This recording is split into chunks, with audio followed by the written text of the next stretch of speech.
Praise the lord. ఆత్మీయ పోరాటము జయ జీవితము పార్ట్ 7. ఇందు నిమిత్తమై ప్రభువు మనకు అనుగ్రహించినటువంటి సర్వాంగ కవచము అందలి యుద్ధోపకరణములు, 4వ ఆయుధము విశ్వాసమను డాలు. సో సైనికునికి డాలు ఏ విధముగా డిఫెన్సివ్ వెపన్ గా ఉపయోగపడునో, విశ్వాసం అనున్నది ఒక విశ్వాసికి డిఫెన్సివ్ వెపన్ గా ఉపయోగపడునని గ్రహించుచున్నాము.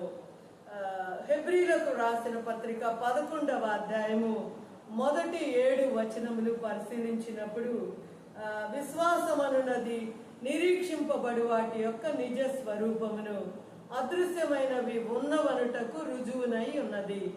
దానిని బట్టి పెద్దలు సాక్ష్యము పొందిరి. ప్రపంచములు దేవుని వాక్యము వలన నిర్మాణమైనవనియు, అందును బట్టి దృశ్యమైనది కనబడేడు పదార్థములచే నిర్మింపబడలేదనియు విశ్వాసము చేత గ్రహించుకొనుచున్నాము.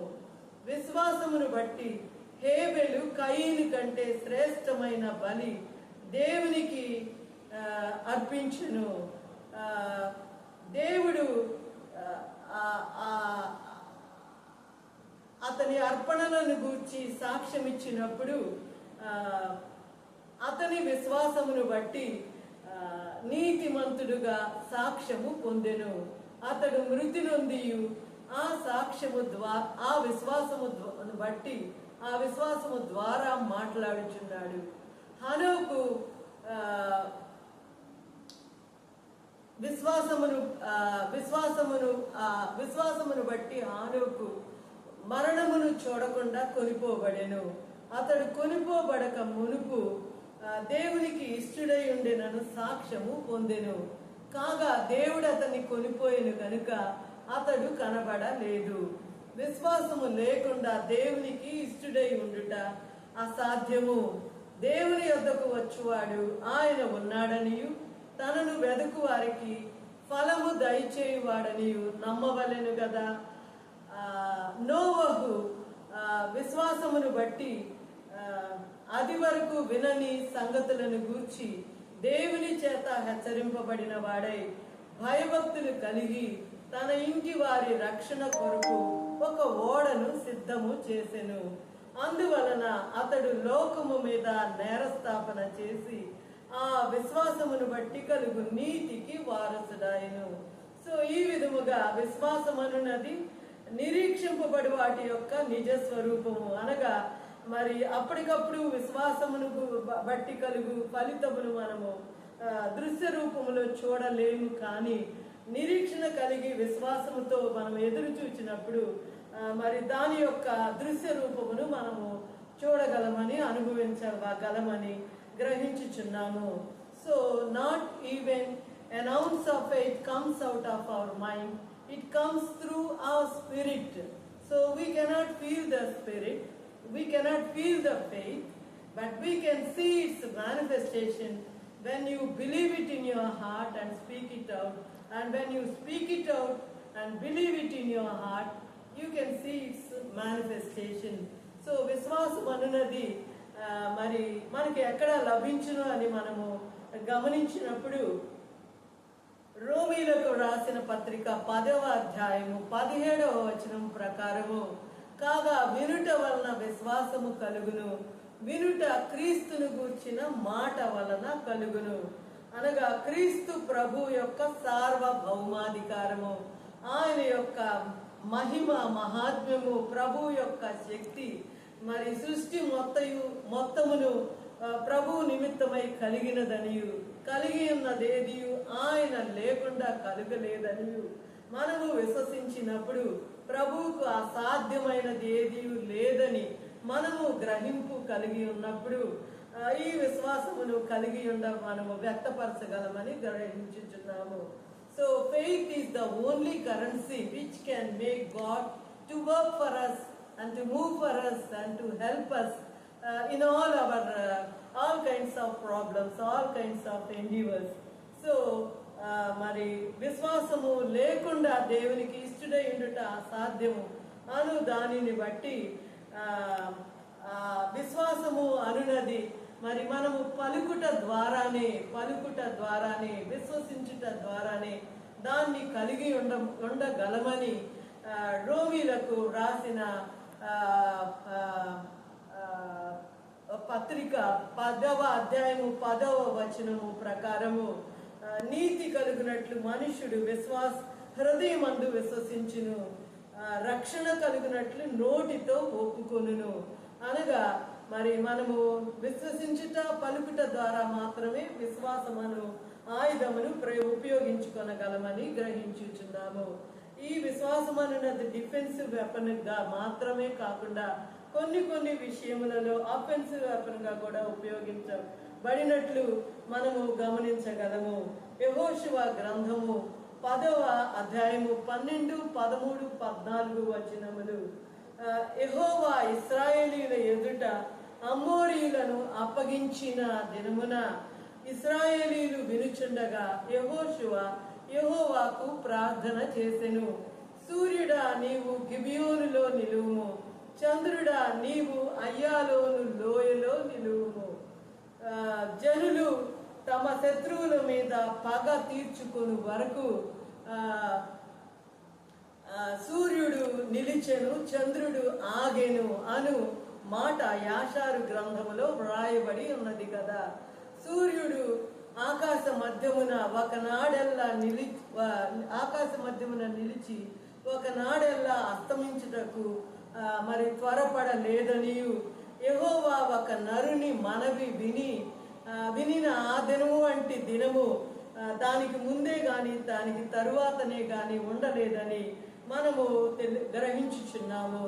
సో ఈ విధముగా మరి యెహోషువ తను ధర్మశాస్త్రమును దివారాత్రులు ధ్యానించుటను మరి కారణమును బట్టి అనగా క్రీస్తు ప్రభు ఎవరై ఉన్నారు అని తను గ్రహించుటను బట్టి అంత ధైర్యముగా తన విశ్వాసమును ఇశ్రాయేలీలందరూ వినుచుండగా అనగా తిని విశ్వాసము ప్రభువు మరి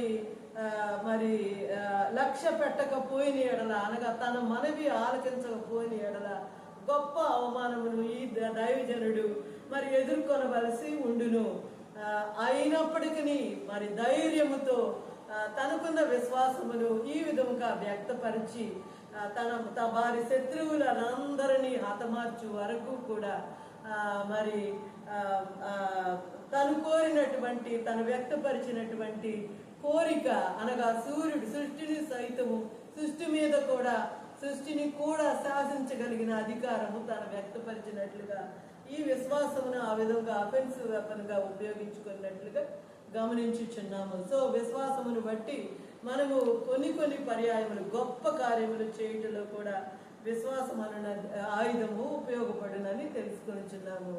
మరి అదే విధముగా faith as dominion over even time also అన్నది మరి మనము గమనించినప్పుడు పరిశుద్ధ గ్రంథంలో మార్కు శుభవార్త 7వ అధ్యాయము 25 నుండి 30 వచనముల వరకు మనము పరిశీలించినప్పుడు అపవిత్రాత్మ పట్టిన చిన్న కుమార్తె గల ఒక స్త్రీ ఆయనను గూర్చి విని అనగా క్రీస్తు ప్రభువును గూర్చి విని వెంటనే వచ్చి ఆయన పాదముల మీద పడెను.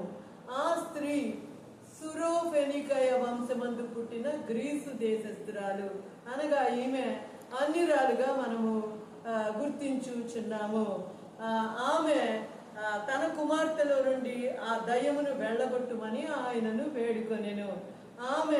ఆయన ఆమెను చూచి పిల్లలు మొదట తృప్తి పొందవలెను, పిల్లల రొట్టె తీసుకొని కుక్క పిల్లలకు వేయుట యుక్తము కాదని ఆమెతో చెప్పెను. అందుకు ఆమె నిజమే ప్రభువా, అయితే కుక్క పిల్లలు కూడా బల్ల క్రింద ఉండి పిల్లలు పడవేయు రొట్టె ముక్కలు తిని తృప్తి పొందును గదా అని ఆయనతో చెప్పెను. సో ప్రభు వారు మరి ఆమెతో నీవు ఈ మాట చెప్పినందున దయ్యము నీ కుమార్తెను వదిలిపోయినదని ఆమెతో చెప్పారు. ఆమె ఇంటికి వచ్చి తన కుమార్తె మంచం మీద పరుండి ఉండి దయ్యము ఆమెను వదిలి ఉండుట చూచెను. సో ఈ విధముగా మరి తను అవమానమును సైతం లక్ష్య పెట్టక తన యొక్క విశ్వాసమును ప్రభు ఎవరై ఉన్నారు అని ఎరిగినదై ప్రభువును గూర్చి విని మరి తన కుమార్తె ఎడల ఒక అద్భుతమును పొందుకొనినట్లుగా మనము గమనించున్నాము. మరి పరిశుద్ధ గ్రంథమును మనం పరిశీలించినప్పుడు రోమీలకు రాసిన పత్రిక 1వ అధ్యాయము 16వ వచనము, సువార్తను గూర్చి నేను సిగ్గుపడువాడను కాను, ఏలయనగా నమ్ము ప్రతివానికి మొదట యూదునికి గ్రీసు దేశస్థునికి కూడా రక్షణ కలుగునట్లు, నీతి కలుగునట్లు, మరి రక్షణ కలుగునట్లు దేవుని నీతి, విశ్వాసం అన్నది దేవుని నీతి అయి ఉన్నది, అనగా అది దేవుని శక్తి అయి ఉన్నట్లుగా మనము గమనించున్నాము. అనగా ఈ లేఖనమును బట్టి సువార్త ప్లస్ మరి రక్షణ, దాన్ని వలన వచ్చినటువంటి అద్భుతములు, స్వస్థతములు అన్నీ కూడా మొదట యూదులకు మాత్రమే అని ప్రభువు పలికినట్లుగాను అదే విధముగా ఈ లేఖనం ద్వారా కూడా గ్రహించుచున్నాము. కానీ ఈ అన్యురాలైనటువంటి ఈ స్త్రీ తన స్వస్థతను, తన అద్భుతమును ప్రభువు తర్వాత సువార్తను అందించినటువంటి అపోస్తులుడైన పౌలు గారు అన్యులకు మరి అపోస్తులు గనుక ఆ కాలంలో పొందవలసినటువంటి అద్భుతమును ప్రభు వారు సువార్త ప్రకటించుచున్న కాలంలోనే, అనగా తన సమయము రాక ముందుగానే మరి తన అద్భుతమును ప్రభు ద్వారా తన కనుపరిచినటువంటి, వ్యక్తపరిచినటువంటి విశ్వాసమును బట్టి తను పొందినట్లుగా మనము గుర్తించుచున్నాము. సో ఈ విధంగా మనం చూసినప్పుడు విశ్వాసం అన్నది సృష్టిని మీద అధికారమును శాసించడం మాత్రమే కాక సమయము మీద కూడా అధికారము కలిగి ఉన్నట్లుగా మనము గమనించున్నాము. సో ఈ విధముగా ఈ విశ్వాసమును మరి డాలును ఉపయోగించుకొని ప్రభు ద్వారా అద్భుత కార్యములు మనము పొందుకొనుటకు మరి ఈ ఆయుధమును ఉపయోగించి మన ఆత్మీయ పోరాటములో జయ జీవితము కలిగి ఉండగలమని గ్రహించుచున్నాము. మరి హెబ్రీలకు రాసిన పత్రిక 12వ అధ్యాయము మొదటి 2 వచనములు పరిశీలించినప్పుడు, ఇంత గొప్ప సాక్షి సమూహము మేఘము వలె మనలను ఆవరించి ఉండగా ప్రతి భారమును సులువుగా చిక్కులు పెట్టు ప్రతి పాపమును విడిచిపెట్టి విశ్వాసమునకు కర్తయు దానిని కొనసాగించువాడునైన యేసు వైపు చూచుచు మన ఎదుట ఉంచబడిన పందెములో ఓపికతో పరిగెత్తుదము. ఆయన కూడా తన ఎదుట ఉంచబడిన ఆనందము కొరకై అవమానమును నిర్లక్ష్య పెట్టి సిలువను సహించి దేవుని సింహాసనము యొక్క కుడి పార్శ్వమున ఆసీనుడై ఉన్న విధముగా మరి మన విశ్వాసమును మనము కలిగి ఉన్న వారమై, ఆయుధముగా కలిగి ఉన్న వారమై, డిఫెన్సివ్ వెపన్ గా కానీ అఫెన్సివ్ వెపన్ గా కానీ మన సమస్యలను మరి జయించుటలో, విశ్వాసము యొక్క అద్భుతములను అనుభవించుటలో జయ జీవితము కలిగి ఉందుము గాక. హల్లెలూయా, ఆమేన్. హల్లెలూయా, ఆమేన్. హల్లెలూయా, ఆమేన్.